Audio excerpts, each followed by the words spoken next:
본 방송에서 제공하는 투자 정보는 투자 판단에 대한 조언입니다. 방송에서 제공하는 주식의 가치, 가격 상승 및 가격 하락에 대해서는 방송사에서 보장하지 않습니다.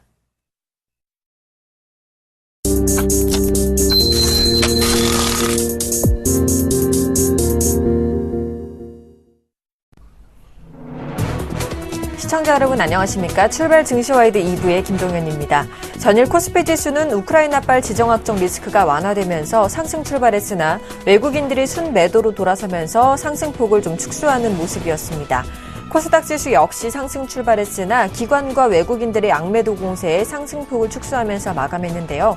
오늘 글로벌 증시는 미국은 소폭이지만 상승 추세를 이어가는 모습이고 유럽은 전일 하락세에서 상승 반전한 모습입니다. 우리 증시는 금통위 발표를 앞두고 눈치보기 장세가 이어질 가능성이 높다고 전문가들은 전망하고 있는데요. 오늘도 저희 출발 증시와이드와 함께 하시면서 시장에 맞는 대응 전략 세워보시면 좋을 것 같습니다. 출발 증시와이드 2부 먼저 준비된 주요 코너들부터 함께 살펴보시죠.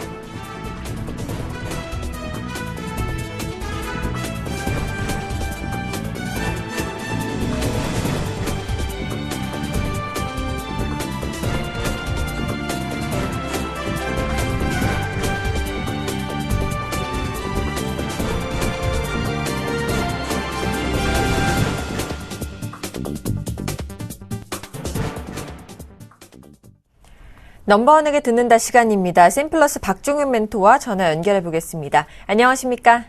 네, 안녕하세요. 네, 반갑습니다. 최근에 중동 지역의 지정학적 리스크로 인해서 글로벌 시장이 크게 흔들리고 있는 모습입니다. 중동의 지정학적 리스크가 글로벌 경제의 둔화 요인으로 작용할지 분석 부탁드리겠습니다.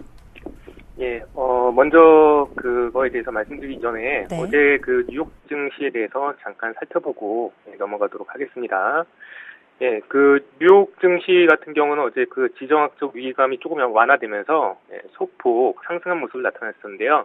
우크라이나를 둘러싼 러시아의 서방 갈등이 다소 진정 기미를 보이고 있다는 전망이 증시에 긍정적으로 영향을 미쳐서 다우지수 같은 경우는 16.05포인트 오른 16,569.98의 장을 마쳤고요.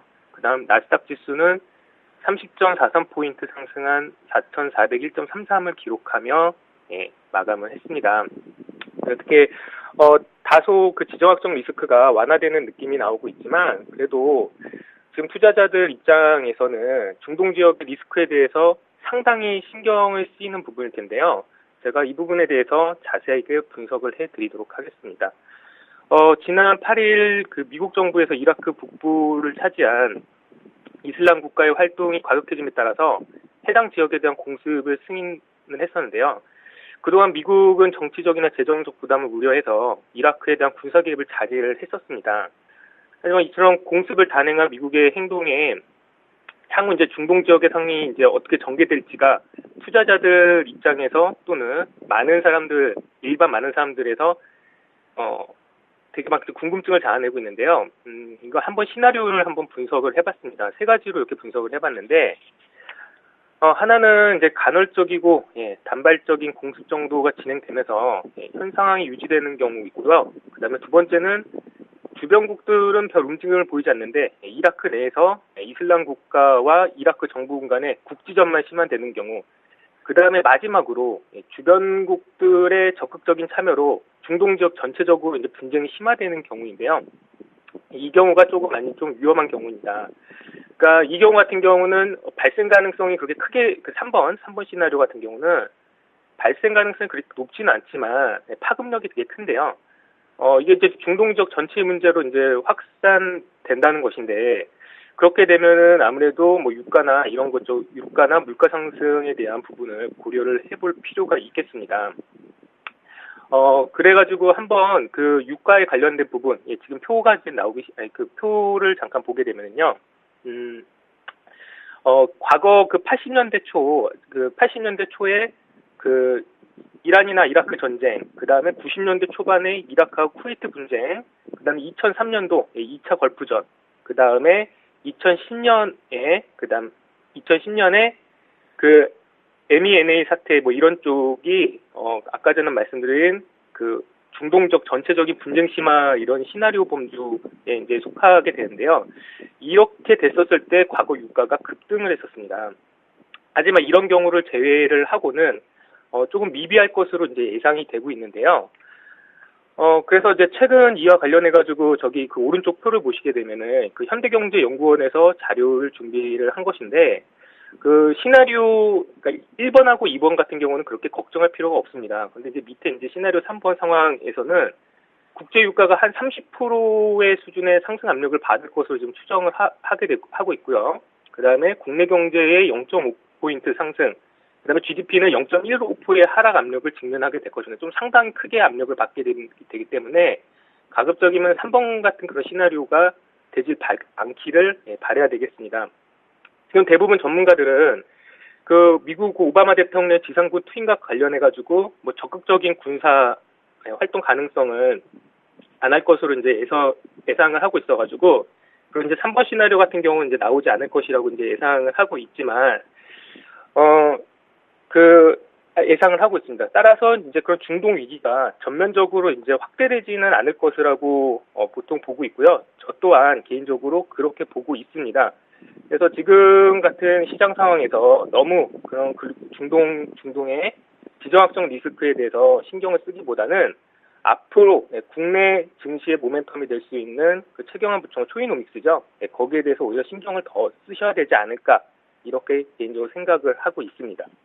네, 이처럼 중동 지역의 지정학적 리스크로 인해서 국내 투자 심리가 위축되고 있는 모습이 나타나고 있고 또 일각에서는 정책 모멘텀 반영이 어느 정도 마무리되었다 이렇게 말하는 시각들도 많은데요. 앞으로 우리 국내 증시의 정책 모멘텀 지속성 여부와 또 주가에 대한 전망까지 부탁드리겠습니다.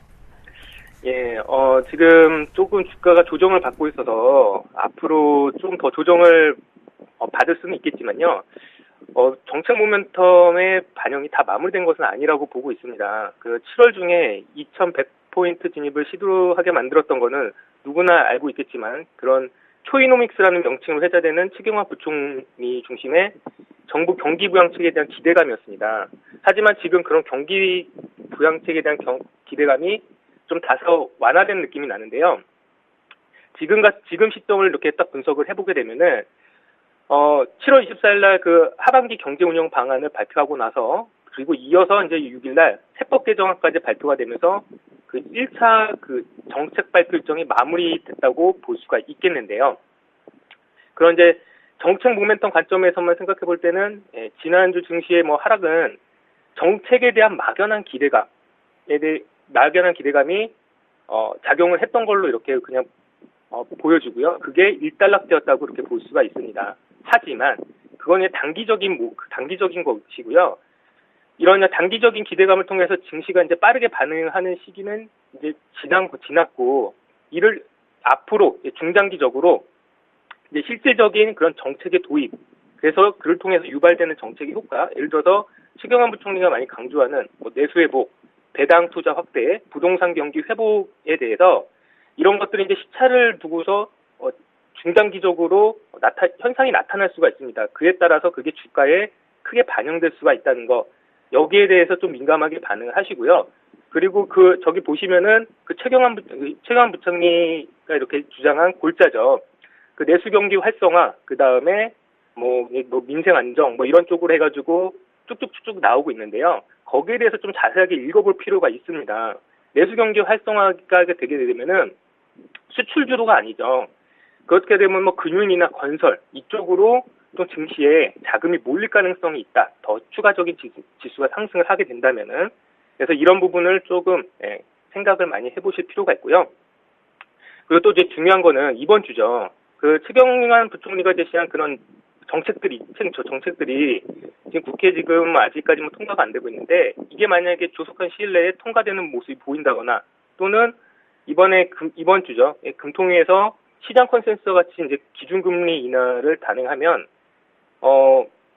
시장 투자자들은 강력한 정책 공조라고 이제 확인을 하게 될 것이고 그에 따른 이제 정책 모멘텀이 다시 한번 이제 시장에 가시적으로 나타날 것으로 이렇게 확인이 될 것 같습니다. 그래서 이제 국내 증시 승승국 같은 경우는 다음 이렇게 표를 잠깐 볼게요. 네, 다음 준비한 이렇게 잠깐 표를 보시면은요. 그 외국인하고 이제 그 기관에 이렇게, 외국인이 그러니까 그 과거에 그 국내 증시 상승폭하고 그 다음에 그 해외 증시 상승폭을 이렇게 보여준 표인데, 일본이나 인도네시아 같은 경우는 정책을 발표하고 나서 일본 같은 경우는 60%, 그 다음에 인도 같은 경우는 20%, 인도네시아 같은 경우 한 15% 정도 상승했는데, 한국은 그에 비해서 되게 저조한 수준입니다. 예. 그리고 오른쪽에 이것도 되게 눈여겨볼 표인데요. 과거 정부 집권 2년 차의 주가 흐름에 대해서 이렇게 분석한 건데, 04년도에는 10%, 04년도 하반기에는 20%, 09년도에는 거의 50% 이렇게 상승을 했습니다. 물론 증시에 그런 거 모든 변수를 적용을 해야 되겠지만, 하지만 현재는 정부 집권 2년 차인데도 주가는 거의 그 제자리에 머물러 있다고 이렇게 보여지고 있고요. 그렇기 때문에 이런 지표, 이런 표들을 이렇게 봤었을 때 앞으로 증시는 또 긍정적일 수가 있겠다. 이렇게 과거 사례로 봤을 때 그렇게 이제 분석을 할 수 있고요. 결론적으로 이제 실질적으로 이렇게 무겁지 않은 이슈임에도 불구하고 그런 중동발 지정학적 리스크나 이런 이슈에도 불구하고 이런 이슈들로 인해서 좀 코스피가 어느 정도 조정을 보였습니다. 하지만 이거는 단기적인 이렇게 가기 위한 단기적인 조정이라고 생각이 되고요. 하반기 강세장에 대한 전망은 아직도 충분히 더 갈 가능성이 크다, 이렇게 개인적으로 생각을 하고 있습니다. 그래서 오늘은 여기까지 분석을 해드리도록 하겠습니다. 네, 지금까지 샘플러스 박종윤 멘토와 함께했습니다. 도움 말씀 감사합니다. 예.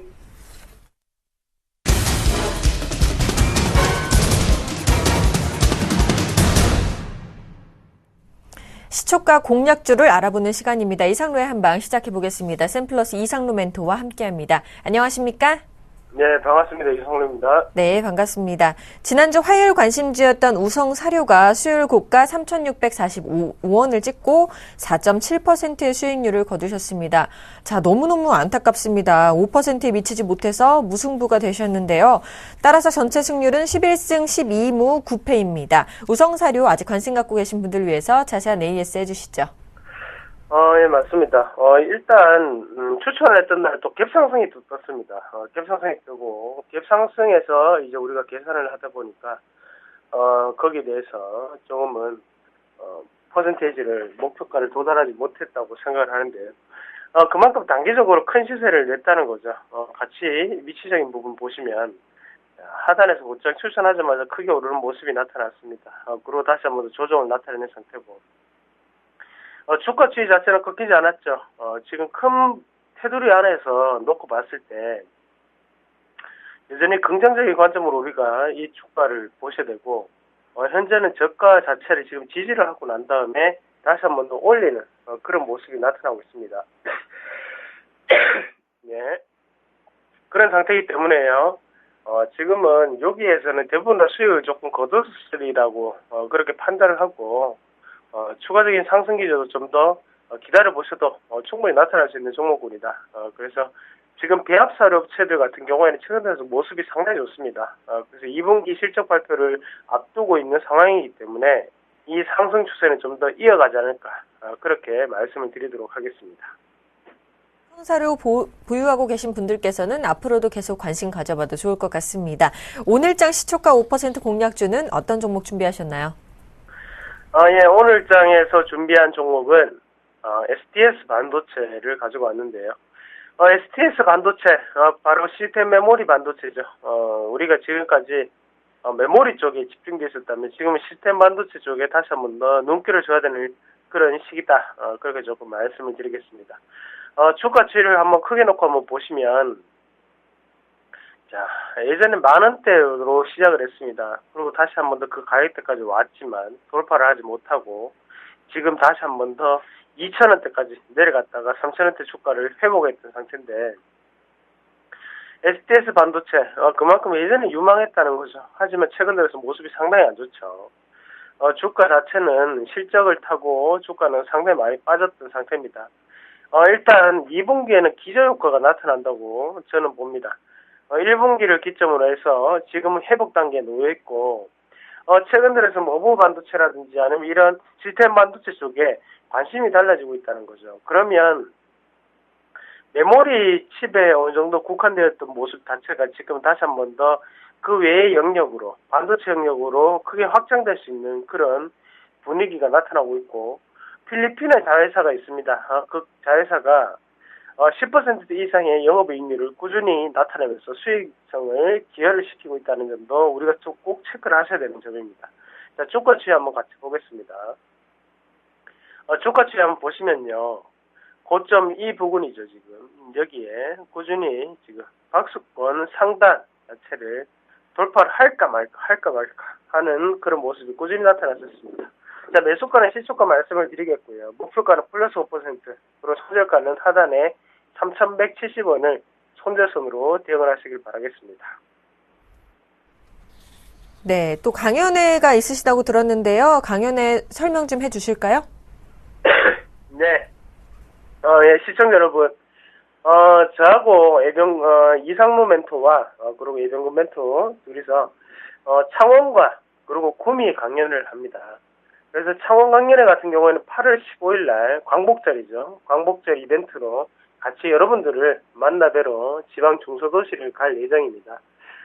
창원시청입니다. 바로 창원의 센터, 가장 중간에서, 저희가 강연을 하거든요. 거기 꼭 참석하셔가지고, 남은 기간 동안 우리가 9월달, 10월달, 11월달, 12월달까지 어떤 종목을 사야지만 우리가 큰 수익이 날 수 있을까? 그리고 그런 부분에 대해서 좀 더 주식을 즐겁게 하는 방법은 없을까? 그런 노하우적인 부분은 방송에서 다 말씀을 못 드립니다. 그래서 참여를 하시면 그 강연에서 좀 더 숨겨진 노하우라든지 아니면 쉽게 좀 더 수익을 낼 수 있는 종목까지 말씀을 드릴 테니까요. 꼭 많이 참여하셔가지고 즐거운 시간을 저희와 함께 보냈으면 좋겠습니다. 꼭 많이 오실 거라고 보고요. 오후 2시까지 꼭 참석을 해 주시길 바라겠습니다. 네, 다시 한번 시간 고지해드리겠습니다. 8월 15일 금요일에는요, 오후 2시에 창원에서 열리고요. 8월 16일 토요일에는요, 오후 2시 구미에서 열립니다. 문의사항 있으신 분들께서는요, 1577-7451번으로 문의 주시면 됩니다. 자, 지금까지 샘플러시 이상로 멘토와 함께 오늘장 시초가 공략주 STS 반도체까지 알아봤습니다.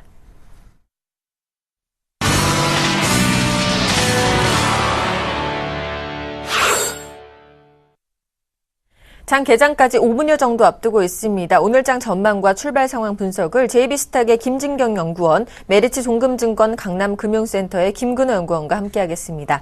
안녕하십니까? 네, 안녕하세요.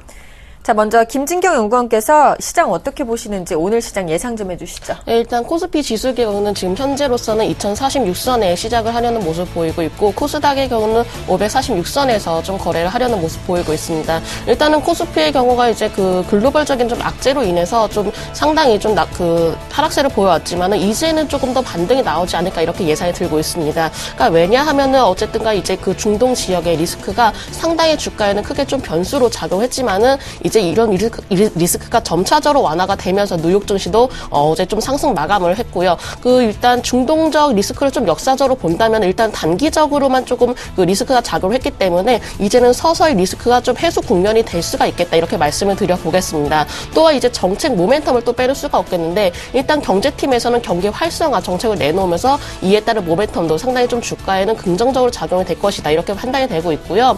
또한 이제 내일 모레 이제 금융통화위원회가 좀 열리게 됩니다. 이런 부분에서 만약 기준금리가 인하가 된다면은 상당히 주가에도 좀 힘이 좀 받지 않을까 이렇게 예상이 들고 있습니다. 어쨌든가 만약 금리 인하가 완전하게 조금 결정이 된다면은 그래도 쉽게 이제 단기간에는 275선까지는 쉽게 단기적으로 도달을 할 수가 있겠다 이렇게 말씀을 드려볼 수가 있겠고요. 오늘의 경우는 좀 상당히 그래도 21선 기술적으로 본다면 21선 부근에서 좀 반등이 나와준다면은 쉽게 2060선까지는 좀 도달이 가능할 수도 있겠다 이렇게 말씀을 드려보겠습니다.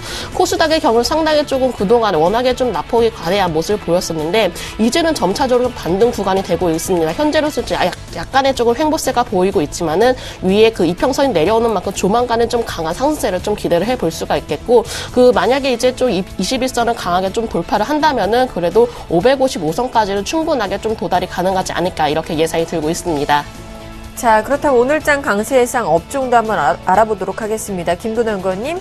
네, 전거래일에 이제 뭘 좀 샀는지 들여다봐야겠죠. 일단 외국인 같은 경우에는 코스피 기준으로 해서 삼성전자, 신한지주, 네이버, 현대모비스, 그리고 삼성물산, 현대차, SK이노베이션, LG이노텍, KB금융, 포스코, 그리고 CJ제일제당, 현대제철, 삼성증권 이런 종목들을 좀 샀습니다. 일단 외국인의 특징은 삼성그룹주하고 LG그룹주 그리고 간간히 자동차 이렇게 좀 특징을 볼 수 있을 것 같은데, 일단 뭐 삼성그룹주는 전일에 급작스럽게 또 이벤트 나왔죠. 루머가 좀 돌았고, 그리고 LG그룹주는 뭐 전체적으로 좀 좋아지는 모습이었고요. 자동차 같은 경우도 일단 안 좋은 상황을 좀 벗어나는 것 아니냐라는 기대감들이 좀 작용을 했다라는 얘기를 좀 드리고 싶고, 이제 기관을 좀 면면히 살펴보면 기관 같은 경우에는 SK텔레콤, KT, 그리고 KTNG, LG전자, LG생활건강, 기업은행, 삼성생명, KCC, 대우증권, 그리고 강원랜드와 SK이노베이션, 나이스를 좀 샀습니다. 특징은 일단 SK텔레콤과 KT통신주에 있고요. 그리고 KTNG 역시나 내수주고, LG전자, LG생활건강, LG그룹주고요. 삼성생명, 뭐 KCC, 대우증권, 뭐 강원랜드, SK이노베이션 이런 종목들이 좀 간헐적으로 좀 보인다라는 얘기를 좀 드리고, 근데 뭐 통신주도 그렇고 KTNG도 그렇고 LG생활건강도 그렇고 전체적으로 특징은 내수주입니다. 제가 말씀드렸지만, 그래서 LG전자도 물론 샀기 때문에 하여튼 외국인과 기관의 어떤 접점은 일단 가장 큰 것은 LG그룹주라고 좀 생각이 들거든요. 뭐 LG전자, LG이노텍, LG생활건강까지 일단 LG그룹주 전체적으로 좀 봐야 될 것 같고, 또 한 가지 이제 내수주인데 통신주, KTNG 같은 종목들, 그리고 LG생활건강 일단 내수에 어느 정도 좀 포커스가 맞춰져 있죠. 그만큼 변동성이 좀 있다라는 의견을 좀 드리고 싶고, 그래서 오늘은 이 내수주하고 LG그룹주가 좀 견고하게 움직일 가능성이 있다라는 말씀을 좀 드리고 싶습니다. 그래서 LG그룹주하고 내수주는 당분간은 좀 추세적으로도 더 연장될 가능성이 높다라는 의견 드리겠습니다.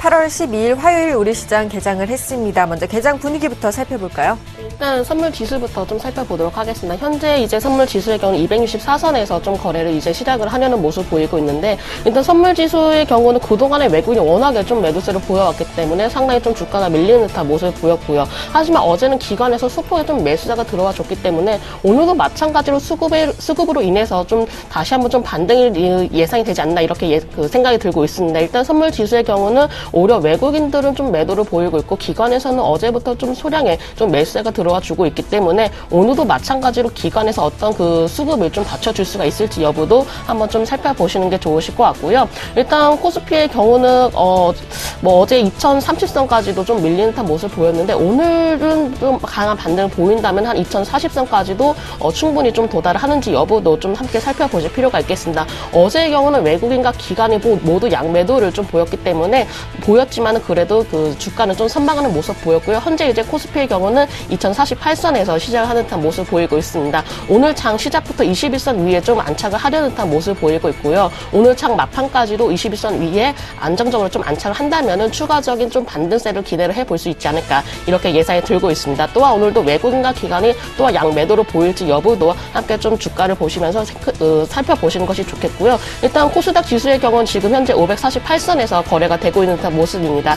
상당히 좀 그동안에 저번 주까지만 주가가 워낙에 좀 낙폭이 심했던 만큼 일단 강한 좀 반등을 보이는 듯 했지만, 최근 들어서 조금의 좀 조정 장세가 다시 한번 좀 나오는 듯한 모습을 보이고 있는데, 하지만 일단은 어느 정도 좀 실적 시즌도 끝나가고 있고 다시 한번 좀 반등을 시도해 볼 수 있지 않을까 이렇게 예상이 들고 있습니다. 충분히 일단 단기적으로 본다면 21선 부근까지는 550선까지는 충분히 도달을 할 수 있을 것으로 예상이 되고 있고, 만약에 21선을 강하게 돌파한다면은 단기적으로 555선까지도 좀 살펴볼 수 있지 않을까 이렇게 예상이 들고 있습니다. 또한 환율의 경우는 이제 어느 정도 좀 하방 지지력을 좀 구축해놓은 듯한 모습 보이고 있습니다. 현재 이제 1030원 초반대에서 좀 출발하는 듯한 모습 보이고 있는데, 일단은 1030원대 그 초반에서 아니면은 만약에 장중에 밀리더라도 1,020원대 후반까지는 좀 밀리겠지만은 그래도 한 1,030원대 이제 초반은 좀 지지를 해내주지 않을까 이렇게 예상이 들고 있습니다. 자, 우리 시장 코스피와 코스닥 모두 상승 출발하는 모습인데요. 일본 증시 출발 상황도 살펴보도록 하겠습니다. 일본 증시는요. 자, 0.23% 상승한 15,164.73포인트로 시작하는 모습입니다. 시총 상위 종목군들의 흐름 체크해보겠습니다. 자, 빨간불이 많이 보이네요. 삼성전자 소폭 상승 출발하고 있고요. 현대차는 0.43% 상승하면서 출발하고 있습니다. SK하이닉스와 현대모비스, 포스코 모두 소폭 상승 출발하고 있고요. 한국전력만 소폭 하락 출발하는 모습입니다. 자, 네이버 1% 넘는 상승세로 출발하고 있습니다. 기아차도 흐름 좋고요. 신한지주도 상승 출발하는 모습입니다. 삼성전자 우선주는 보합권에서 거래가 되고 있고요. SK텔레콤도 1.14% 상승한 26만 7천 원에 거래가 되고 있습니다. 삼성생명도 보합권에서 거래가 되고 있습니다. 코스닥 시가총액 상위 종목군들의 흐름 살펴보도록 하겠습니다. 셀트리온 강세입니다. 1.35% 상승한 41,200원에 거래가 되고 있고요.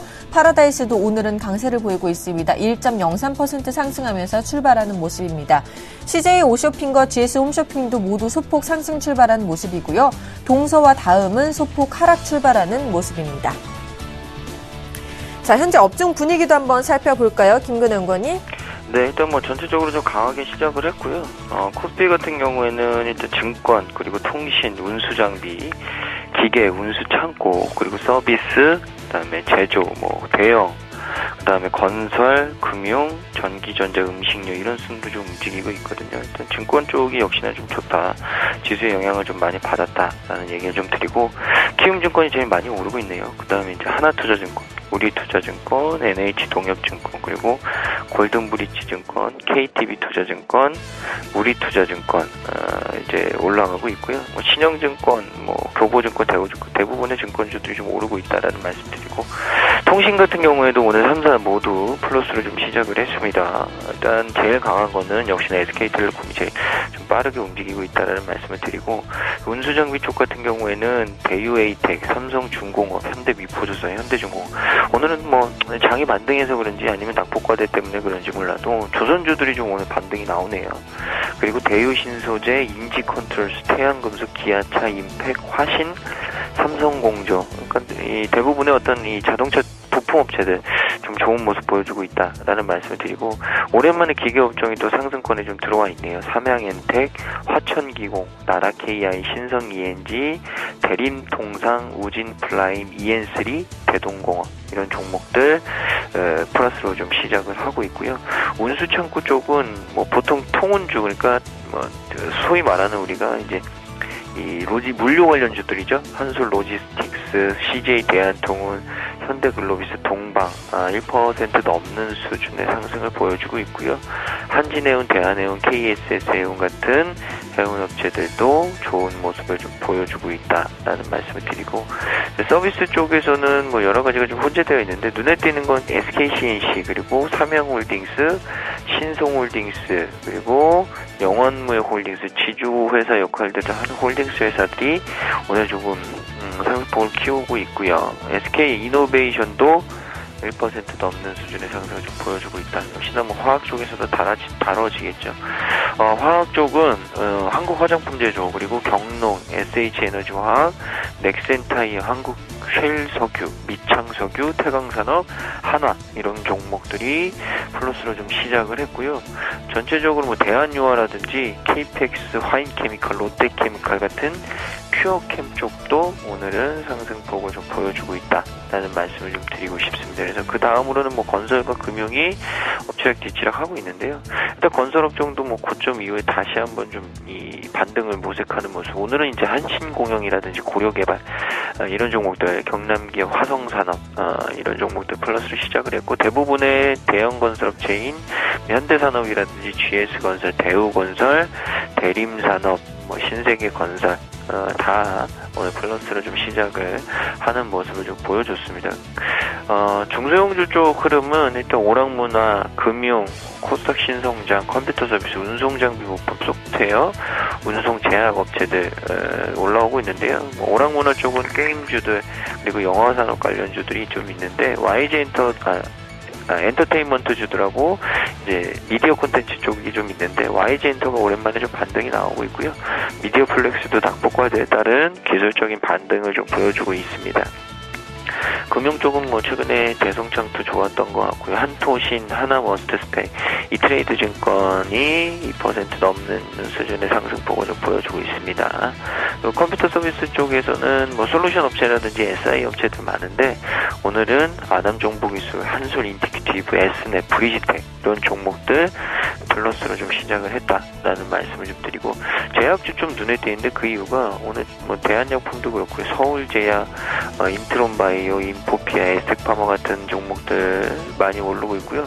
또 한 가지 바이오니아가 에볼라 바이러스를 약품을 그 백신을 제공한다. 라는 얘기가 나이지리아 쪽에 제공한다라는 얘기가 좀 나오면서 오늘 상한가로 직행을 했고요. 대한유팜도 광고 소식 때문에 상한가로 좀 직행을 하는 모습. 오늘은 바이오 제약 쪽에 이슈들이 좀 나온 종목들이 많다라는 말씀 드리겠습니다. 알겠습니다. 이렇게 업종별 분위기 살펴봤고요. 수급도 한번 살펴보도록 하겠습니다. 소폭이긴 하지만 양 매수가 나오고 있네요. 네, 오늘은 그래도 수급상은 좀 좋은 모습을 보여지고 있습니다. 일단 외국인과 기관이 이제 코스피 시장에서 양쪽에 좀 매수세가 보여지고 있는데 현재로서 이제 외국인이 현재 95억 원가량 좀 코스피 시장에서 매수세를 보여지고 있고요. 기관의 경우는 약 20억 원가량 좀 매수를 보여지고 있습니다. 코스닥의 경우는 반대로 기관 쪽에서 좀 매도를 보여지고 있는데 현재 이제 코스닥 시장에서 기관이 약간 18억 원가량 좀 매도를 보여지고 있고요. 선물 시장에서는 오늘 좀 수급이 상당히 좋네요. 외국인과 기관이 함께 매수세를 보여주기 때문에 이런 수급이 좀 지속적으로 오늘 장 마감까지 이어진다면은 선물 시장도 좀 반등세를 기대를 해보지 않을까 이렇게 예상이 들고 있습니다. 일단 업종별로 본다면 일단 코스피 시장에서는 이제 전기전자 업종이 약간 지금 현재 99억 원가량 외국인이 매수를 보여지고 있고 기관의 경우는 이제 48억 원가량 현재 매도를 보여지고 있습니다. 지금 운수장비 업종에도 상당히 좀 좋은 이제 수급 상황을 보여지고 있는데요. 운수장비 업종에 외국인 현재 33억 원가량 매수를 보여지고 있고요. 기관의 경우 현재 12억 원가량 매수를 보여지고 있습니다. 최근에 이제 그 수급이 가장 잘 들어왔던 업종이 거의 은행주라든지 이제 증권주의 모습을 보였었는데 지금 은행주의 경우는 외국인이 1억 원가량, 기관도 1억 원가량 각각 매수를 보여지고 있고요. 증권주의 경우는 외국 현재 4억 원가량 매도를 보여지고 있습니다. 코스닥 시장에서는 현재 이제 거의 조금 글쎄요 눈에 띄는 이제 업종이 좀 들어오지 않고 있는데 일단 통신방송 서비스 쪽에서는 외국인 현재 5억 원가량 매수세를 보여지고 있고요. 그동안에 좀 보여왔다 보니까 상당히 낙폭 과대된 업종이라고 한다면은 이제 IT 부품 쪽이었는데 어제 IT 부품 쪽에 좀 그 수급이 들어오는 했지만은 오늘은 현재까지는 외국인이 1억 원가량 매도로 보여지고 있습니다. 알겠습니다. 자, 수급 분위기 살펴봤고요. 이제 외환시장 흐름도 살펴보도록 하겠습니다. KB 외환선물의 정경팔 팀장님과 전화 연결해 보겠습니다. 안녕하십니까? 네, 안녕하세요. 자, 오늘도 환율이 소폭 하락 출발하는 모습인데요. 현재 흐름과 전망 짚어주시죠. 네, 오늘 서울 외환시장은 어제 종가 대비 60전이 하락한 1029원 70전에 개장했고요. 개장 이후에는 1029원과 1030원 사이를 오가고 있습니다. 이 시간 현재는 개장가보다 소폭 하락한 1029원 40전에 거래가 되고 있습니다. 어제 저녁에는 미국의 경제 지표도 발표되지 않은 상황에서 시장을 움직일 만한 재료는 없었고요. 다만 지정학적 불안 요인이 완화된 점이 시장 흐름에 지속적으로 반영되는 모습을 보였습니다. 유럽과 뉴욕 증시가 상승세로 마감했고요. 미국의 국채 수익률 역시 지난 주말에 반등세를 보인 데 이어서 오늘 새벽까지 상승세를 이어갔습니다. 외환시장에서는 주식시장과 채권시장 모두로부터 영향을 받습니다만 지난 주말 뉴욕장에서부터는 채권시장으로부터 영향을 더 받는 것으로 보여지고요. 미 국채 수익률 상승에 반응하면서 달러화는 엔화와 유로화 그리고 호주 달러와 뉴질랜드 달러 등 주요 통화 대비 강보합권 흐름을 이어갔습니다. 달러화는 지정학적 요인이 부각되기 이전부터 주요 통화 대비 강세를 보여왔는데요. 이것은 미국 경제가 다른 나라들에 비해서 상대적으로 양호하기 때문입니다. 유럽의 경우 독일 경제가 부진한 모습을 보이면서 유로존의 인플레이션 역시 0.4%로 극도로 낮은 수준을 유지하고 있고요. 캐나다를 비롯한 주요 상품 수출국들 역시 고용지표가 부진하게 나오면서 달러화는 상대 통화들의 약세 요인에 의한 강세 분위기를 이어갔습니다. 이 때문에 지정학적 불안 요인이 완화되었음에도 불구하고 달러화가 쉽게 약세 기조로 돌아서지는 않을 것으로 보고 있습니다. 달러화가 위험 통화들 대비 약세로 돌아서기 위해서는 글로벌 증시의 회복세가 더 부각될 필요가 있는데요. 뉴욕 증시의 경우 최근에는 저가 매수에 의한 상승세를 보이고 있습니다만 아직 본격적으로 회복세를 보이지는 않고 있고요. 이 때문에 위험 자산 시장 호조에 따른 위험 통화 강세 패턴이 돌아오기 위해서는 다소 시간이 걸릴 것으로 보고 있습니다. 상당 기간 미국의 저금리 기조가 지속되는 상황과 미 경제 지표가 원만하게나마 호조를 보이고 있는 점은 위험 선호도가 상승할 수 있는 양호한 환경이라고 볼 수 있습니다. 달러원은 이러한 흐름을 반영해서 중기적으로 하락세를 보일 것으로 예상하고 있고요. 단기적으로는 글로벌 달러의 주요 통화 대비 강세 분위기를 반영해 하방 경직성을 보일 것으로 예상하고 있습니다. 시장은 이번 주 금통위 금리 결정을 주목하고 있는데요. 그동안 글로벌 달러가 강세를 보이는 상황에서 국내 금리 인하 재료가 동시에 나왔기 때문에 국내 금리 인하 재료가 얼마나 환율에 영향을 줬는지는 불확실하고요. 만약 시장 참여자들이 국내 금리 인하를 재료로 달러 원을 매수했다면 이번 주 어떤 결정이 나오더라도 차익 실현성으로 반락할 가능성이 크다고 보고 있습니다. 오늘 1,030원을 전후한 거래가 이어지겠습니다.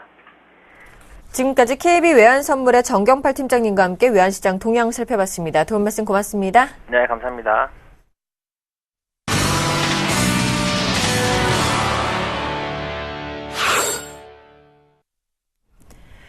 오늘의 돌발 종목입니다. 먼저 세 가지 종목 살펴보겠습니다. 한국조선이 수주량이 5개월 만에 세계 1위에 탈환했다는 소식에 조선주들이 동반 강세를 보이고 있다는 소식입니다.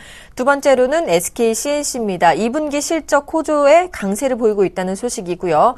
아까 김근호 연구원께서 짚어주셨는데요. 바이오니아는 에볼라 진단시약 공급 소식에 상한가로 시작했다는 모습입니다. 세 종목 살펴봐 주시죠. 오랜만에 조선주들이 반등을 했네요. 일단 한국 조선 수주량이 모처럼 만에 중국을 앞섰다 5개월 만에 세계 1위를 탈환했다라는 얘기가 좀 나왔는데요.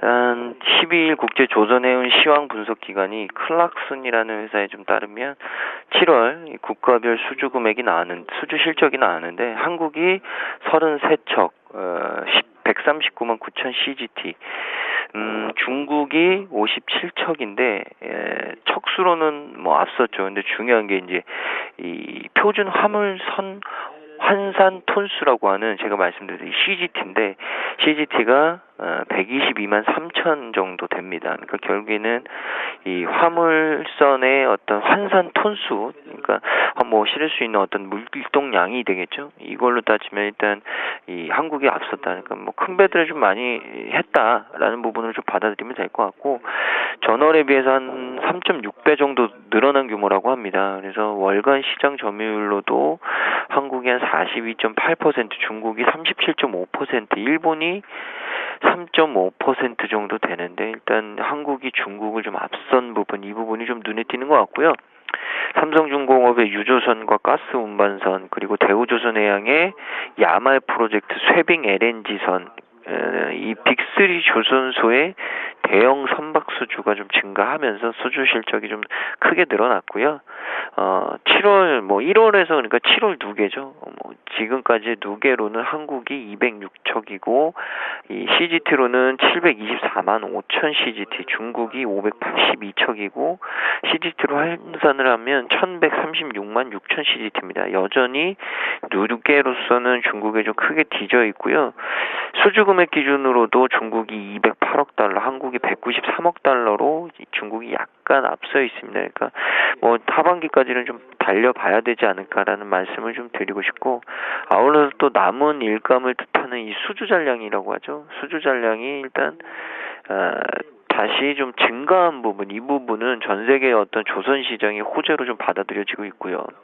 8월 초에 현재 전 세계 조선업계의 수주 잔량이 1억 1,482만 CGT, 전월보다 50만 CGT 정도 증가를 하는 수준이라고 합니다. 그러니까 전체적으로 좀 시장이 나아졌다라는 부분에서 좀 점수를 줘야 될 것 같고요. 일단 뭐 감소 추세가 5개월 만에 멈춘 것, 이런 부분들이 좀 주가에 반응을 주지 않았나라는 얘기를 좀 드리고 싶습니다. 그래서 이제 중요한 게 일시적인 현상이냐, 8월 달에도 개선세가 이어지느냐 이 부분을 판단을 해야 되겠죠. 그래서 8월 달에도 개선세가 이어진다면 저는 조선주들의 주가 반등이 다시 시작될 가능성이 높다라는 말씀을 좀 드리겠습니다. 그래서 일단은 그래도 좀 확인해야 될 부분은 많기 때문에 그 부분만 좀 조심을 하시면 충분히 투자 포인트는 잡아가실 수 있지 않을까라는 얘기를 좀 다시 한번 드리고 싶고, 낙폭과대는 분명히 있었다라는 말씀도 드리겠습니다. SK CNC 같은 경우에는 2분기 실적 호조 나왔는데요. 2분기 전날에 발표를 했죠. 영업이익이 664억 6,100만 원. 전년 동기 대비해서 25.5% 정도 증가했고요. 매출액은 6,077억 8,600만 원. 전년 동기 대비해서 11.2% 정도 늘었습니다. 그러니까 영업이익 매출액 다 잘했고요. 그런 부분들 때문에 오늘 주가가 좀 좋지 않나라는 말씀을 좀 드리고 싶고, 2분기가 이제 마무리가 되는 시점인데 이제 3분기에 대한 부분을 판단을 해야겠죠. 2분기 실적이 왜 좋았냐면 중고차 부문이 이 엔카의 온라인 사업이 분할이 되면서 엔카 세일즈닷컴이라는 회사를 설립을 해서 이 중고차 사업 부문의 확대를 추진을 했고요. 그리고 향후에 이 메모리 반도체 모듈 시장에 진출할 계획이다 라는 부분도 기대감이 좀 높아지고 있습니다. 그리고 2분기에 시장 컨센서스를 상회한 것이 이제 4분기 연속적으로 10% 이상 영업이익률을 기록을 했는데, 이 기존의 수익성 확대 전략이 굉장히 좀 잘 먹혔다라는 얘기를 좀 드리고 싶습니다. 그래서 이 부분이 좀 주가 상승을 야기했던 것 같고요. 중요한 게 근데 이제 어느 정도는 좀 올랐죠. 많이 올랐기 때문에 직전 고점이 19만 6천 원인데 저는 20만 원 돌파 못하면 주가는 계속적으로 박스권을 좀 그릴 가능성이 높다. 그래서 한 18만 원 중반에서 19만 원대 중반 왔다 갔다 하는 흐름을 보일 수도 있으니까 일단 지금 수준에서 공격적으로 신규 매수보다는 조금 더 천천히 답습하는 투자를 좀 하셔야 된다라는 말씀을 드리고요.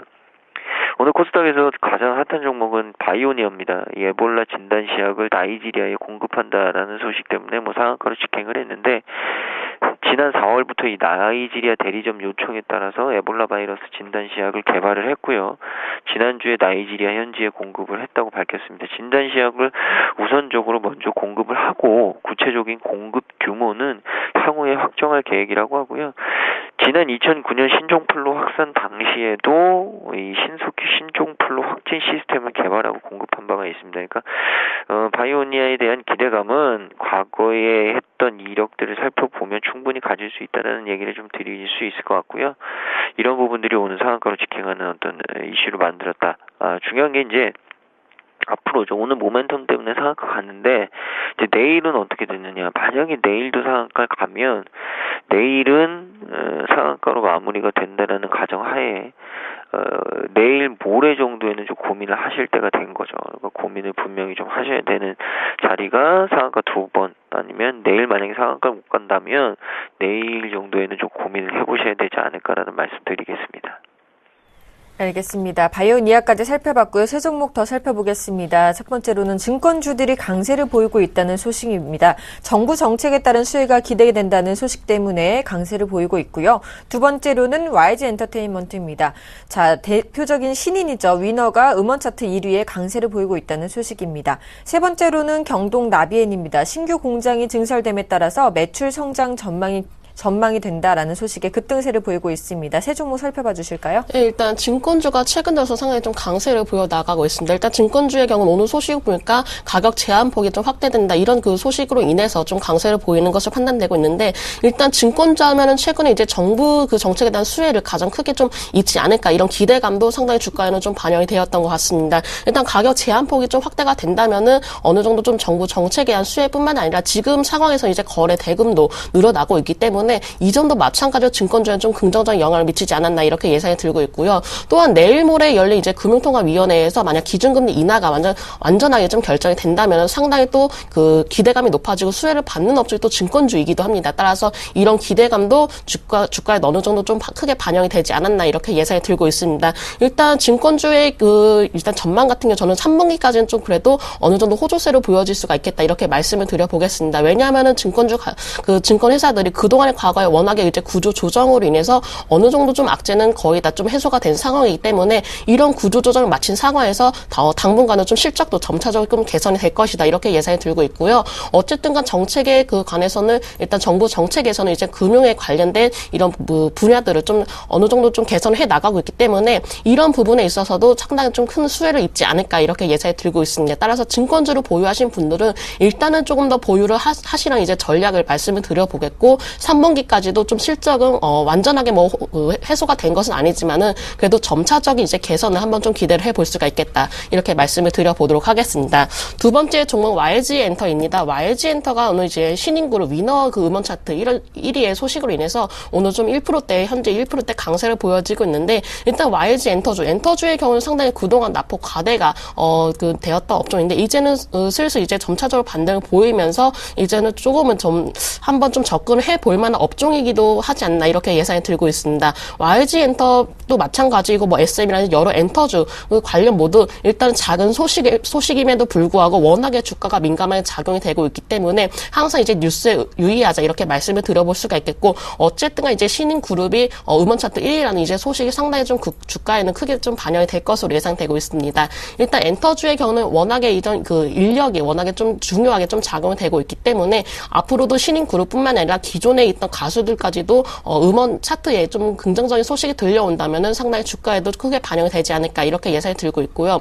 또한 YG 엔터 하면 또 가수 싸이를 좀 빼놓을 수가 없겠죠. 가수 싸이가 이제 데디라는 음원을 좀 내놓을 것이다 이렇게 소식들이 나오고 있는데 이런 부분에서도 상당히 흥행을 한다면은 주가에도 어느 정도 좀 반영이 되지 않을까 이렇게 예상이 들고 있습니다. 그리고 경동나비엔입니다. 경동나비의 경우는 오늘 이제 8%대 강세를 보여지고 있는데 신규 공장 증설로 인해서 매출 성장에 대한 이런 전망들이 나오고 있는 듯한 모습입니다. 일단은 신규 공장을 증설하게 되면은 워낙에 좀 매출도 증가를 할 것이다. 이런 기대감이 좀 작용하게 있기 때문에 당분간의 주가에도 좀 상승세로 이어지지 않을까 이렇게 예상이 들고 있고요. 또한 경동나비엔이 저는 이제 전망이 좋다고 생각을 하는 이유는 일단은 지금 현재 이제 전 세계적으로 셰일가스 열풍이 불고 있습니다. 따라서 이런 부분에 있어서도 좀 수혜를 입지 않을까 이렇게 예상이 들고 있고 일단 본격적으로 셰일가스 시대가 열리면서 일단 에너지 분야에서는 상당히 좀 시장 전반적으로 좀 주목을 받고 있기 때문에 앞으로 전망은 당분간은 조금 긍정적이다 이렇게 말씀을 드려볼 수가 있겠습니다. 또한 이제 하반기에는 워낙에 경동나비액이 좀 최대 이제 성수기로 좀 맞이를 하고 있기 때문에 이런 부분에 있어서도 좀 실적이라든지 성장성 매출 좀 함께 좀 기대를 보지 않을까 이렇게 예상이 듭니다. 네, 이어서 세 종목도 살펴보도록 하겠습니다. 첫 번째로는 SK텔레콤입니다. 외국인들의 러브콜에 나흘 만에 반등세를 보이고 있다는 소식이고요. 두 번째로는 한솔테크닉스입니다. 2분기 흑자 전환 소식에 강세를 보이고 있다는 소식입니다. 세 번째로는 대한유팜인데요. 대한유팜이 투자한 카자흐스탄 광구의 원유 매장 구간이 확대됐다는 소식에 주가가 상한가를 기록했다는 소식입니다. 세 가지 종목 살펴봐 주시죠. 네, 일단 먼저 SK텔레콤 같은 경우에는 이번에는 뭐 통신주들이 다 좋은 것 같아요. 근데 일단 외국인 러브콜이 계속적으로 좀 이어지는 부분들이 있었고, SK텔레콤 같은 경우 국내에서 가장 먼저 이동통신 서비스를 시작을 한 회사고요. 유효 경쟁 체제에서도 가장 높은 점유율을 유지하고 있는 경쟁력을 갖추고 있는 브랜드 파워를 갖추고 있는 회사로 평가가 되고 있고, 소규모의 어떤 M&A를 통신 분야에서 경쟁력을 지속적으로 강화하는 동시에 비통신 분야에서도 역량을 굉장히 확산시키려고 노력들을 많이 하고 있는 회사 중이라고 좀 평가가 되고 있습니다. 최근에 좀 변동성이 확대되면서 통신업종들의 어떤 이 방어적인 성격도 굉장히 좀 곽강을 끄는 것 같고요. 그런 부분들이 최근에 주가 강세를 좀 이끌었다라는 얘기를 좀 드립니다. 일단 주가는 최근에 올랐다가 이틀 정도 조정이 나오는데 한 26만 원, 25만 원 정도 깨지지 않으면 저는 충분히 더 추가 상승할 수 있는 부분들이 있지 않을까라는 의견을 좀 드리고 싶습니다. 그래서 25만 원이 깨지느냐, 깨지지 않느냐 이 부분에 대해서 좀 고민을 하시고 보유하고 계신 분들을 끌고 가셔도 된다. 그리고 신규로 매수하시려는 분들은 조금 천천히 하셔도 될 것 같아요. 제가 봤을 때는 만약에 못 산다면 내 종목 아닌 걸로 생각을 하셔야 될 것 같고요. 지금 공격적으로 따라붙기에는 조금 오르는 감이 있지 않나라는 말씀드리고, 한솔테크닉스 같은 경우에는 2분기 흑자 전환 소식 때문에 오늘 또 강세를 좀 보여주고 있네요. 사파이어 소재 시장의 또 성장에 대한 기대가 2분기에 이 사파이어 소재 시장에 대한 기대감도 있고 흑자 전환 이후에 안정적인 이익 성장 부분도 대두가 되고 있습니다. 2분기 매출액이 1,454억, 영업이익 26억, 흑자로 돌려놨는데 이익 성장이 괜찮았다. 근데 여기서 끝이냐? 끝이 아니다. 결국에는 향후 먹거리가 무엇이냐라는 부분을 고민했을 때 이제 사파이어 소재 쪽이 그 대합이 될 수 있다라는 얘기가 좀 나왔죠. 태양광 모듈 등의 기존 사업 그리고 사파이어 부문의 적자 해소 이 두 가지가 호조세로 작용할 재료라고 좀 생각이 들고요. 2분기 이후에도 지속적으로 이익 성장은 계속될 수 있다. 향후에 또 이 사파이어 소재 같은 경우 스마트폰 커버로도 좀 사용이 될 수 있고 보이는 이 스마트폰용 사파이어 시장이 LED 시장 대비해서 면적 기준 굉장히 큰 대형 시장이기 때문에 뭐 전체적으로 이익률이 좋은 시장이다 이런 부분들도 좀 얘기가 나오네요. 그래서 한수테크닉스 같은 경우에는 뭐 2분기에 잘 해준 점이 좋았던 것 같고, 근데 중요한 게 이제 22,000원대까지 굉장히 좀 힘든 우여곡절이 좀 많아 보입니다. 그러니까 좀 뚫어내려면 저는 23,000원대를 좀 보여줘야 추가적인 상승이 가볍게 나올 수 있지 않을까. 23,000원을 뚫으면 결국에는 한 25,000원대까지는 좀 볼 수 있거든요. 그렇게 하려면 결국엔 거래량하고 수급들이 조금 더 강력하게 좀 들어와야 되는데, 일단 22,000원선 보유 계신 분들은 22,000원선에서 좀 고민 한번 해보시는 게 좋을 것 같고요. 마지막 종목은 대한유팜인데 오늘 이 투자 광구에서 원유 매장 구간이 확대되면서 상한가로 갔죠. 일단 대한유팜 같은 경우에는 이 록시 원유 매장 구간 확대 소식 때문에 오늘 상한가를 갔는데, 지난 5일에 4,332에서 한 4,344m 구간에서 채취했던 1차 코어 샘플에서 오일이 차 있음을 공시를 했고요. 2차 코어 샘플은 4,347에서 4,365m 구간에서 채취가 됐습니다. 이로써 총 원유 매장 구간이 33m로 확대가 됐고요. 그만큼 이 원유 매장 구간이 확대가 된다면 원유가 매장되어 있는 양이 당연히 많다는 거겠죠. 그런 부분들이 좀 이슈가 됐고, 여기서 이제 원유를 뽑아내기 시작하면 결국에는 엄청난 수익이 날 수 있을 것이다라는 말씀을 좀 드리겠습니다. 알겠습니다. 세 종목 더 살펴보도록 하겠습니다. 첫 번째로는 요즘에 굉장히 밥솥 열기가 뜨거웠죠. 그동안 뜨거웠던 리움쿠체는 주가가 하락하고 있고요. 새로 상장한 쿠쿠전자는 상승세를 이어가고 있다는 소식입니다. 이 주가가 희비가 엇갈렸다는 소식 전해드리고요. 두 번째로는 드래곤플라이입니다.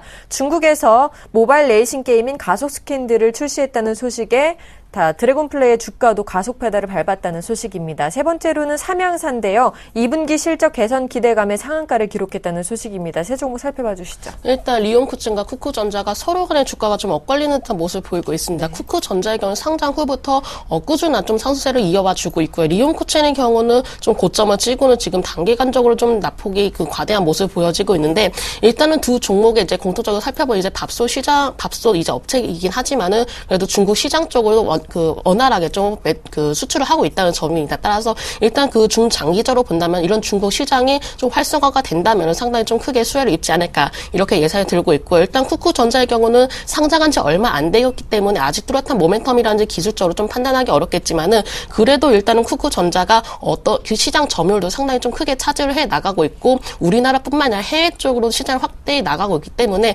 일단은 전망은 긍정적이다 말씀을 드려보겠습니다. 그리고 리움쿠체의 경우도 일단은 중국의 모멘텀을 위해서 주가가 한동안 좀 상승세를 보여왔는데, 지금은 차익 실현 매물이 아닌가 이렇게 예상이 들고 있고요. 어쨌든가 이제 주가가 지금 한 차례 올라온 다음에 차익 실현 매물이 나오고 있기 때문에 지금 당장 섣불리 들어가는 것보다는 조금 더 상당한 좀 큰 폭의 조정이 나올 경우에 조금 다시 한번 좀 진입이 가능하겠다 이렇게 말씀을 드려볼 수가 있겠고, 일단 현재 만약 보유하실 분들이라면 짧게 이제 손절가를 좀 타이트하게 제시를 해드린다면은 한 13,800원 정도를 말씀을 드려보도록 하겠습니다. 그리고 두 번째 종목은 드래곤플라이입니다. 드래곤플라이가 좀 현재 10%가량대 좀 강세를 보여지고 있는데, 일단 신작 게임이 이제 가속 스캔들이 좀 나오면서 일단 주가에도 상당히 좀 크게 반영이 되었던 것 같고요. 어쨌든 이런 신작 게임들이 중국에서도 좀 매출을 좀 다각화를 해 나가고 있기 때문에 일단 주가에도 긍정적 영향을 받고 있는 것 같습니다. 하지만 지금 온라인 게임주 자체들이 이제 드래곤플라이뿐만 아니라 온라인 인게임주가 전반적으로 좀 강세를 보여지고 있는데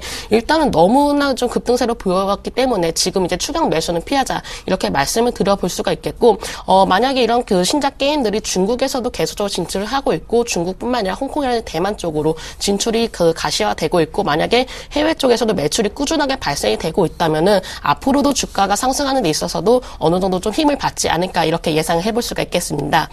그리고 삼양사의 경우는 현재 이제 2분기 실적 호조로 인해서 좀 현재 이제 상한가에 진입을 하는 듯한 모습 보였는데 일단은 식품 업체들이 그동안에 워낙 강세에 좀 수혜를 입으면서 상당히 주가에도 크게 반영이 되어 왔지만은 일단은 지금 워낙 강세 현상이 어느 정도 좀 완화가 되고 있는 시점이냐에 따라서 갑작스러운 차익 매물이 나올 수가 있기 때문에 현재 진입을 하시고자 하시려는 분들은 일단은 아직은 자제하시라고 말씀을 드려볼 수가 있겠고 어느 정도 큰 폭의 또 다시 조정이 나올 때는 좀 소량의 한번 좀 진입이 가능하지 않을까 이렇게 예상이 들고 있습니다. 네, 두 종목만 더 살펴보도록 하겠습니다. 아모레주인데요. 2분기 실적 공개를 앞두고 신고가를 기록했다는 소식입니다. 무려 100만 원에 육박했다는 소식이고요. 두 번째로 명랑의 수혜주 대성창투가 이거래일째 하락하고 있다는 소식입니다. 두 종목 살펴봐 주시죠. 네, 아모레지 같은 경우에는 2분기 실적 공개를 앞두고 신고가 나왔는데 역시 실적에 대한 기대감이 있는 거죠. 시장 예상치 일단 넘어설 것으로 기대를 하고 있고 실적의 78% 정도 차지하는 자회사 아모레퍼시픽의 실적 개선세가 지속되고 있다. 자회사들의 호실적 결국엔 2분기 실적은 잘 나올 것이다. 그리고 중국 쪽에 진출한 기대감.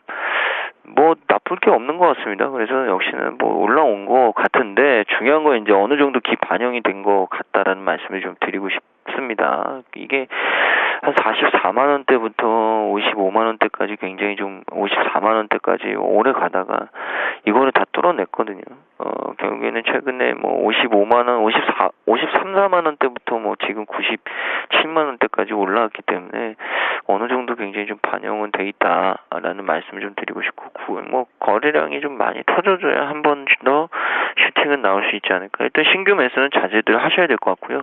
가지고 계신 분들은 90만 원이 깨지지 92만 원이 깨지지 않는 이상은 뭐 더 들고 가셔도 충분하지 않을까라는 의견을 좀 드리고 싶습니다. 그래서 그 부분 참고해 주시면 될 것 같고 명량이 뭐 굉장히 좀 얘기가 많은데요. 대성창투가 일단 이틀째 좀 하락을 보이는 이유 역시 반영이 된 거겠죠. 뭐 어느 정도 차익 실현도 나오는 것일 거고요. 그리고 명량이 사상 최단 기간에 1000만 관객 돌파 지금과 같은 흥행 속도면 역대 관객 1위 이 부분 근데도 주가가 좀 빠지고 있다. 역시나 너무 많이 올랐기 때문에 차익 실현이 나오고 있다라는 부분을 좀 이해해 주시면 될 것 같고 만약에 오늘 1940-50원을 복귀를 못 해놓으면 저는 추가적으로 좀 더 빠질 수 있다고 보거든요. 그래서 일단 1940, 한 50원 정도로 뭐 복구하지 못하면 일단 뭐 전체적으로 좀 정리가 돼야 되는 종목이 아닐까라는 말씀 드리겠습니다.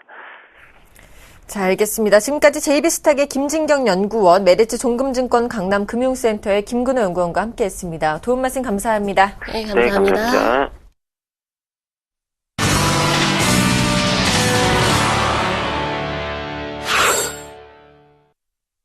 사인의 투자 전략 시간입니다. 화면으로 함께 전략 만나보시죠. 먼저 정영훈 팀장님입니다. 글로벌 지정학적 리스크가 완화되면서 시장 반등을 기대해보자라고 전략 세워주셨고요. 김혜란 연구원입니다. 코스피 상승 추세를 주도할 업종에 관심 가져보자라고 말씀해 주시면서 금융과 건설, 철강 업종에 관심 갖자라고 말씀해 주셨습니다. 김현겸 주식팀장님입니다. 옵션 만기일 및 금통일을 앞둔 눈치 보기 장세가 연출될 것이다라고 말씀해 주셨고요. 안상현 대리님입니다. 남북 대화 기대감은 국내 증시에 긍정적이다. 포트폴리오를 유지하자라는 전략 세워주셨습니다. 네, 오늘은 IM투자증권 여의도 본사 지점의 정영훈 팀장님과 전화 연결해 보겠습니다. 안녕하십니까? 네, 안녕하세요. 자, 오늘장 전략 좀 세워주실까요? 반등하는 국면이라고 말씀해 주셨는데요. 네, 우선 지금 이제 글로벌 지정학적 리스크가 지금 좀 완화되고 있는 상황이기 때문에 단기적인 좀 시장 반등을 좀 기대해 볼 수가 있겠는데요. 뭐 전일 그 주시장에서 그 러시아가 우크라이나 그 국경에서 군사 훈련을 중단했다는 이제 소식이 전해지면서 글로벌 그 지정학적 리스크가 다소 좀 리스크 우려가 다소 또 완화되는 그런 좀 모습을 좀 보여주고 있습니다. 지금 투자 심리 개선 측면에서 봤을 때 최근에 상당히 좀 낙폭이 좀 확대된 상황이기 때문에 어느 정도 좀 단기 반발 매수세가 좀 들어올 것으로 보여지고 있고요. 지난주에 그 대외 악재들이 일대일주 반영이 되면서 이미 좀 주가에는 좀 선반영된 측면이 있지 않나 그렇게 좀 생각을 하고 있습니다. 충분한 좀 가격 조정을 좀 거쳤기 때문에 추가 하락에 대한 좀 리스크는 다소 좀 완화된 시점이다라고 좀 볼 수가 있겠고요. 결국에 이번 주에는 가장 큰 이제 이벤트가 좀 남아 있는 상황입니다. 뭐 아시다시피 이번 주 목요일에 이제 금통위의 그 금리 인하에 대해서 시장에 좀 이목이 지금 집중되어 있는 상황인데요. 지금 전반적으로는 지금 금리 인하가 좀 당연시되고 있는 그러한 좀 분위기가 좀 나타나고 있는 상황입니다. 그 만일에 금리 인하를 안 하고 동결을 한다라고 한다면 시장은 상당히 좀 악재로 좀 만날 수 있을 것으로 좀 보여주고 있는데요. 그렇지만 이제 한국은행 총재의 좀 발언이 좀 중요할 것으로 좀 보여주고 있습니다. 설사 동결을 한다 하더라도 향후에 좀 금리 인하에 대한 좀 뉘앙스를 내비친다라고 한다면 시장은 여전히 계속해서 좀 기대감을 가져갈 것으로 좀 보여주고 있고요. 그렇다라고 한다면 역시나 지금 시점에서는 이제 목요일 어느 정도 한국은행 총재의 좀 발언에 따라서 시장의 좀 방향성이 단계적으로 좀 결정이 되지 않을까 그렇게 좀 생각을 하고 있습니다. 그렇다라고 한다면 지금 시점에서는 뚜렷한 시장의 좀 모멘텀이 다소 좀 불확실성이 좀 높은 상황이기 때문에 금통위 전까지는 좀 제한적인 좀 박스권 등락이 좀 지속이 될 것으로 그렇게 좀 보여주고 있습니다. 그래서 현재 시점에서는 지금 뭐 롱텀 포지션을 좀 취하기보다는 단기적인 트레이딩적인 관점으로만 접근이 좀 바람직한 그러한 좀 시기가 아닌가 그렇게 좀 생각을 하고 있습니다. 네, 지금까지 IM투자증권 여의도 본사지점의 정영훈 팀장님과 함께 오늘장 핵심 전략 세워봤습니다. 도움 말씀 감사합니다. 네, 고맙습니다.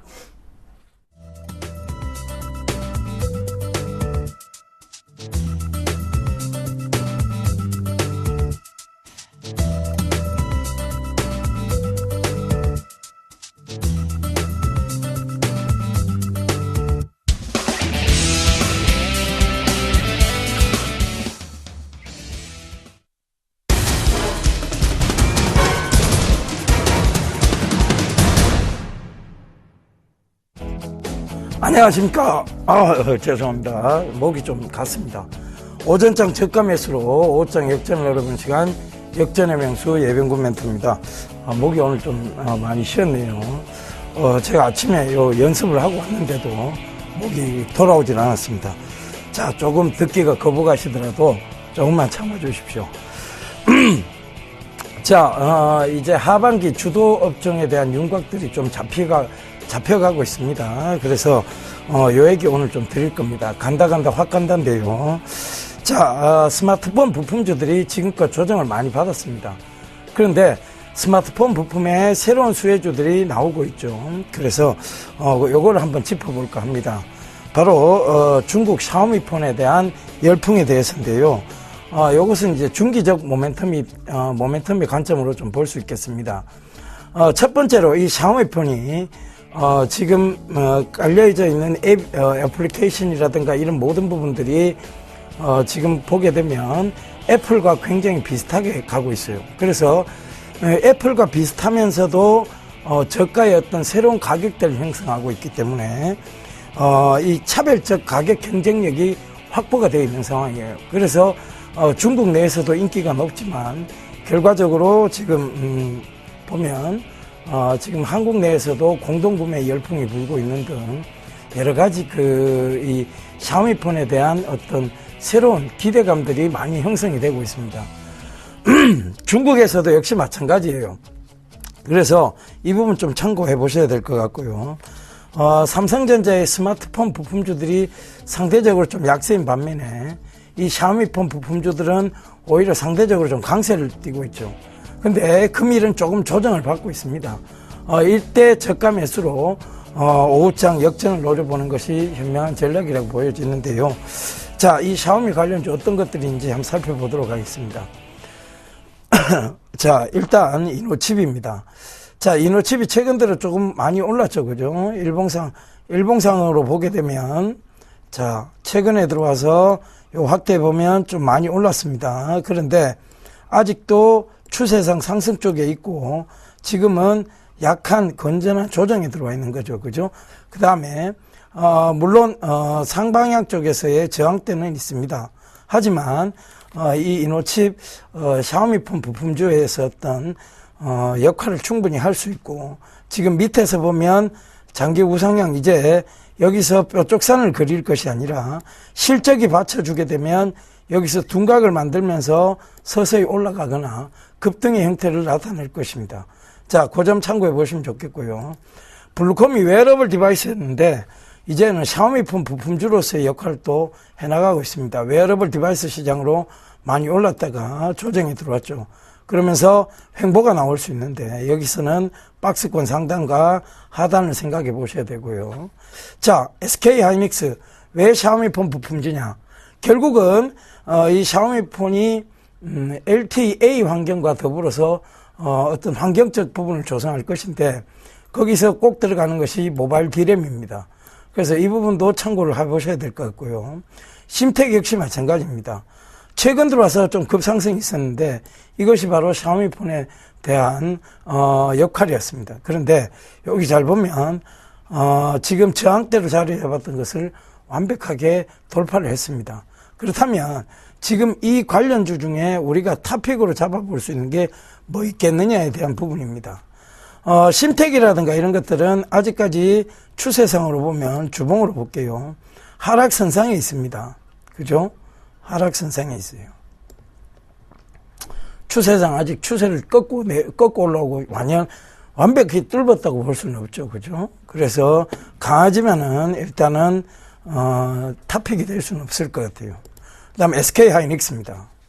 자, 이 SK하이닉스 역시 마찬가지로 지금 강하긴 합니다만 최근에 어떤 단기적 추세가 하락 쪽에 있었고 이것이 결과적으로는 지지를 받게 되면 명확하게 할 수 있습니다만은 SK하이닉스를 중국 전체의 LTE에 대한 모바일 D램에 대한 수혜주로 볼 수는 있으나 샤오미의 직격타인 수혜주로 보기는 조금 어렵죠. 그래서 SK하이닉스도 일단 제껴놓고요. 블루콤을 보겠습니다. 자, 블루콤은 추세상 강한 상승 쪽에 있습니다만 결과적으로 지금 단기적 추세상 눌림목이 있고 자, 여기 들어올리는 과정에서 아직은 저항대가 좀 존재를 합니다. 그래서 이 부분도 탑픽으로 잡기는 좀 어려울 것 같아요. 그러면 자, 이노칩입니다. 이노칩은 장기 추세선상 보게 되면 자, 상방향 쪽에서 횡보가 지금 나오고 있다고 보면 될 것 같아요. 근데 여기가 박스권 상단이죠. 그죠? 14,900원. 그리고 여기가 박스권 하단입니다. 11,000원 부근인데 지금의 어떤 추세의 흐름을 보게 되면 한 번, 두 번, 그 다음에 세 번째, 그리고 이번 네 번째의 돌파 과정입니다. 결국은 세 번째, 다섯 번째인데요. 세 번째는 돌파를 했습니다. 그런데 밀려 내려왔고 지금 여기서 추세를 밑으로 잡아본다면 자, 충분히 추세 상승했던 가닥들이 나오고 있습니다. 그래서 이 부분 참고해 보셔야 될 것 같고요. 거래량 역시 마찬가지입니다. 여기서 거래량이 좀 수반이 됐죠. 그죠? 근데 이 부분이 트리거 현상이라고 보시면 될 것 같아요. 그래서 여기가 지금 5,000원대 가격대에서 지금 이만큼 올라왔습니다. 그죠? 그렇지만 아직 추가 상승 여력이 충분하고 그 점 참고해 보셔야 될 것 같습니다. 자, 오늘 아침에 목이 쉬어서 정말 죄송합니다. 이게 얘기가 자꾸 새는데요. 자, 이 자세한 가격 좀 말씀을 드리자면 지금 가격대 충분합니다. 여기서부터 분할로 매수를 해 들어가신다면 자, 목표가는요, 여러분들 각자 한번 잡아보세요. 근데 제가 장기적인 목표가를 제시해 드리는 것은 17,700원입니다. 그러나 이것은 단기적으로도 중기적으로도 모멘텀을 가지고 있기 때문에 그 점을 참고하셔서 대응하시면 될 것 같아요. 자, 제가 오늘 목이 계속 가 있는 상태에서 방송을 하다 보니까 여러분들 참 듣기 싫을 것 같은데 한마디만 더 하고 가겠습니다. 자, 이 샤오미폰은 결과적으로 이제 보급형 스마트폰의 어떤 시대를 열고 있습니다. 개막이 되었다고 볼 수 있는데 그러면 이 샤오미폰이 인기가 있다는 것은 결국은 삼성전자의 주가 하락으로 봐야 되지 않느냐. 그렇다면 전체적인 우리나라의 증시에 악영향이 아니냐는 얘기를 하실 수 있을 거예요. 근데 삼성전자는 저가폰, 즉 저가형 스마트폰을 출시를 안 할까요? 그 점을 참고해 보시면 좋겠습니다. 자, 죄송합니다. 이 목이 계속 가서 여러분들께 시원한 목소리 못 들려드려서 죄송하고요. 내일은 목 관리 잘해서 시원한 목소리 들려드리도록 하겠습니다. 저는 내일 다시 인사드릴까 약속드리면서 이만 물러가겠습니다. 감사합니다. 예병군이었습니다.